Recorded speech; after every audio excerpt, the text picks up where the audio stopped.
अस्सलाम वालेकुम रहमतुल्लाहि वबरकातुहू। हम कर रहे हैं नज़म नंबर 1 हमद, उसके मशकी सवालात Urdu class 9 national book foundation की जो किताब है उसकी मशकी सवालात की तरफ चलते हैं। दर्ज ज़ैल अशआर पढ़कर सवालात के जवाबात देने हैं। कोई तो है जो निज़ाम हस्ती चला रहा है वही खुदा है, दिखाई भी जो ना दे नजर भी जो आ रहा है वही खुदा है। तलाश उसको न कर बुतों में, वो है बदलती हुई रुतों में। जो दिन को रात और रात को दिन बना रहा है वही खुदा है। वही है मशरिक वही है मगरिब, सफर करें सब उसी की जानिब।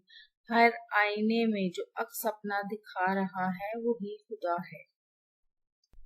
सवाल नंबर 1 है, पहले शेर में शायर ने अल्लाह ताला की कौन सी सिफात बयान की हैं? तो शायर इस शेर में अल्लाह ताला की सिफात बयान करते हुए कहता है कि अल्लाह ताला ही इस दुनिया का खालिक व मालिक है, वही तमाम कायनात का निज़ाम मुनज़्ज़म तरीके से चला रहा है।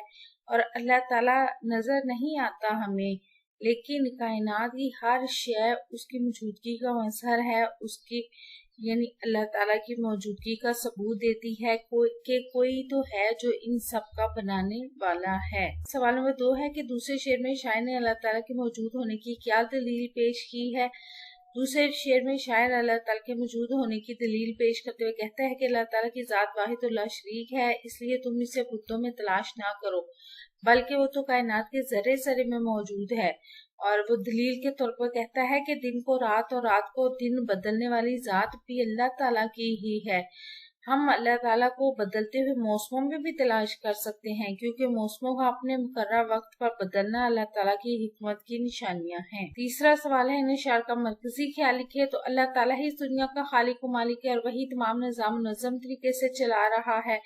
मशरिक से मगरिब तक कायनात की हर शय अल्लाह ताला की मौजूदगी का सबूत देती है, इसलिए तुम इसे बुतों में तलाश ना करो, बल्कि वो तो इस कायनात के जर्रे जर्रे में मौजूद है। और हम अल्लाह ताला को बदलते हुए मौसमों में भी तलाश कर सकते हैं। सवाल नंबर 4 है, शायर के मुताबिक तमाम मखलूकात का सफर किसकी जानिब है? तो शायर के मुताबिक मशरिक से लेकर मगरिब तक तमाम मखलूकात जो हैं वो अल्लाह ताला ही की जानिब सफर करती हुई नजर आती हैं, क्योंकि वही है जो हमारा और तमाम मखलूकात का खालिक और मालिक है और हमारा और पैदा करने वाला है। 5वां सवाल है, तीसरे शेर का मफहूम अपने अल्फाज में लिखे। इस कायनात के हर जर्रे जर्रे में अल्लाह ताला की निशानियां नजर आती हैं।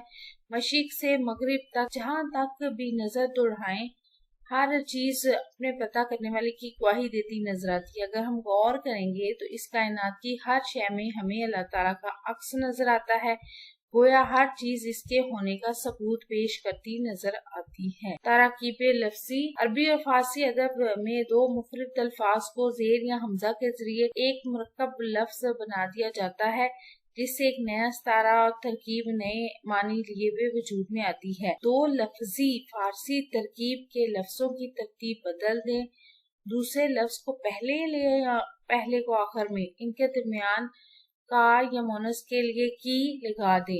जैसे यानी तरकीब लफ्जी क्या है कि ये अगर दो लफ्ज हैं, एक तो दो लफ्ज मुफरद होने चाहिए, दूसरा ये कि वो अरबी भी हो सकते हैं दोनों, और एक अरबी एक फारसी भी हो सकते हैं और दोनों फारसी भी हो सकते हैं। जैसे ये लफ्ज है दुआए खैर। अगर हम देखना चाहते हैं कि हमारी तरकीब दुरुस्त है या नहीं, तो हम क्या करेंगे कि इसके मायने पहले देखेंगे कि इसके मायने क्या है, तो और दूसरा इसकी तरतीब बदलेंगे। तरतीब क्या है कि खैर की दुआ या भलाई की दुआ, ठीक है। शबे गम, गम की शब या दुख की शब, तो ये दोनों तरकीब है। तरकीब लफ्जी को लिखकर अपने जुमलों में इस्तेमाल करना है। कुछ तरकीब के मैं जुमले बना रही हूँ, बाकी आप खुद बना लीजिएगा। शजरे रियाज, बाग का दरख्त, मेहनत का दरख्त। समरे निहाल, खुशहाली का फल, गश्ते बादल, बादल का गरजना, दस्ते दुआ, दुआ का हाथ, दुआए खैर, खैर की दुआ। इसका जुमला शजरे रियाज का है। ईदी वेलफेयर सर्विस अब्दुल सार ईदी की शबाना रोज मेहनत का शजरे रियाज है। समरे निहाल का जुमला है, मुसलसल मेहनत से ही हमने समरे निहाल मैसर आ सकता है। गरजते बादल, बरसती बारिश और गरजते बादल बरसात का पता देते हैं। दस्ते दुआ, अल्लाह ताला दस्ते दुआ बुलंद करने वालों को कभी मायूस नहीं करता। दुआए खैर, हमें हमेशा अल्लाह ताला से दुआए खैर करते रहना चाहिए। जिस तरह मैंने आपको ऊपर बताई है उसी तरह बिल्कुल ये लिखे हैं। जैसे शजरे रियाज, तो बाग का दरख्त, रियाज बाग को कहते हैं और मेहनत को भी कहते हैं, तो मेहनत का दरख्त। समरे निहाल, समर कहते हैं फल को, निहाल खुशहाली को, खुशहाली का फल। गरजते बादल, बादल का गरजना। दस्ते दुआ यानी दुआ का हाथ, दस्त हाथ को कहते हैं। ठीक है, ये ऐसे लिखे हैं। इसी तरह मजीद जो अल्फाज हैं उनको अपने जुमलों में इस्तेमाल कर लीजिए। अगला और आखिरी सवाल है कि अल्फाज के मानी लुगत में और थिसालिस में की मदद से लिखने हैं। तो रुतों, मौसमों, मशरिक कहते हैं शर्क को या सिमत को, जानिब सिमत, बशर इंसान, मोहर मोहब्बत या प्यार, स्याह काला। वीडियो कैसी लगी चैनल जरूर सब्सक्राइब करें, वीडियोस को लाइक और शेयर कीजिए। अगर वो हमारे आप लेना चाहते हैं नोट्स तो उसके लिए हमारे व्हाट्सएप नंबर पर हमसे राब्ता करें। आपको वीडियो कैसी लग रही है ये जरूर बताइए कमेंट करके। अपना और अपने बहनों का रखें ढेर सारा ख्याल। अल्लाह हाफिज।